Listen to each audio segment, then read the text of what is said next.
Bismillahirrahmanirrahim. Alhamdulillah wassalatu wassalamu ala Rasulillah wa ala alihi wa ashabihi wa man tabi'ahum bi ihsanin ila yaumiddin wa ba'du.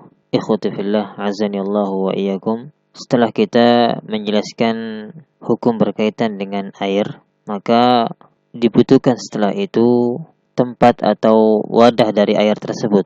Oleh karena itu, para ulama mengurutkan setelah penjelasan tentang air, maka perlu dibahas tentang hukum bejana. Apa hukum menggunakan bejana? Dan bejana adalah wadah atau tempat penyimpanan air dan lainnya, baik terbuat dari besi, emas, perak, atau yang lainnya.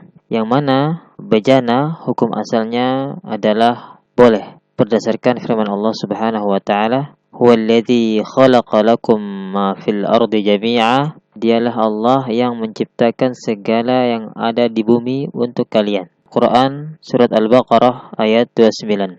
Yang mana hukum asal segala sesuatu adalah mubah, boleh, sampai datang dalil yang mengharamkannya. Oleh karena itu, pada kesempatan kali ini kita akan menjelaskan hukum menggunakan bejana yang terbuat dari emas dan perak. Tidak boleh makan dan minum dengan bejana emas dan perak. Ini sebagaimana kesepakatan para ulama.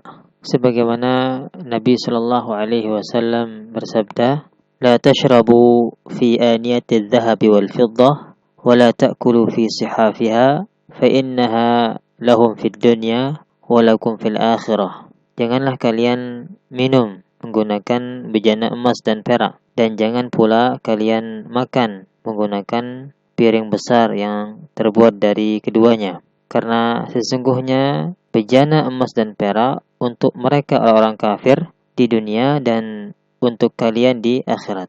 Hadis riwayat Bukhari dan Muslim. Dan juga hadis yang lain dari Ummu Salamah, Nabi sallallahu alaihi wasallam bersabda, "Man syariba fi ina'in min dhahabin aw fiddatin fa innama yujarjiru fi batnihi nar jahannam." Kata Nabi sallallahu alaihi wasallam, barang siapa minum dengan bejana emas atau perak, maka sebenarnya dia sedang memasukkan atau menggodok api neraka di dalam perutnya. Hadis riwayat Muslim. Dan banyak lagi hadis-hadis yang menjelaskan haramnya makan dan minum menggunakan emas dan perak.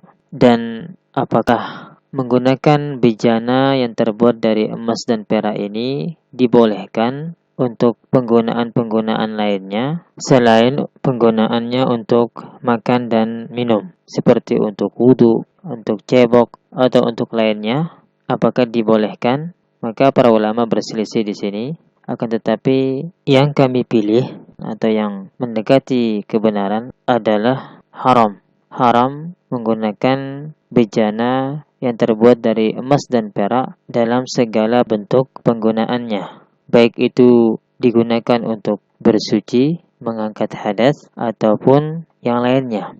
Ini sebagaimana kesepakatan ulama madhab yang 4, yang mana dalilnya sebagaimana hadis-hadis yang telah kita sebutkan tadi di atas. Pendalilannya bahwasanya jika dilarang menggunakan bejana dari emas dan perak untuk makan dan minum saja, apalagi untuk yang lainnya. Karena sebab atau ilahnya adalah tasyabbuh dengan kufar, karena menyerupai orang-orang kafir, maka menggunakan bejana dari emas dan perak selain pada makan dan minum sama saja. Kenapa disebutkan penggunaan dalam makan dan minum saja? Karena makan dan minum adalah penggunaan rutin yang seseorang terus melakukannya. Dan juga sebagaimana firman Allah Subhanahu wa taala, "Ya ayyuhalladzina amanu la ta'kulur riba." Wahai orang-orang yang beriman, janganlah kalian memakan harta riba. Jika dia beralasan, saya tidak memakannya,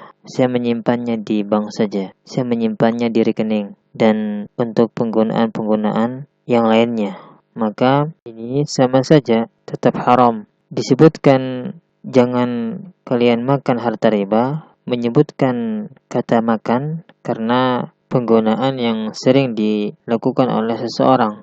Begitu juga dalam hal ini, dalam larangan menggunakan bejana emas dan perak untuk makan dan minum. Dan bagaimana seseorang yang taharah berwudu dengan bejana emas dan perak? Apakah sah taharahnya? Apakah sah wudunya? Wudunya sah, akan tetapi dia berdosa karena telah menggunakan bejana emas dan perak. Semoga bisa dipahami. Wassallallahu ala nabiyyina Muhammad wa akhiru da'wana anil hamdulillahi rabbil alamin.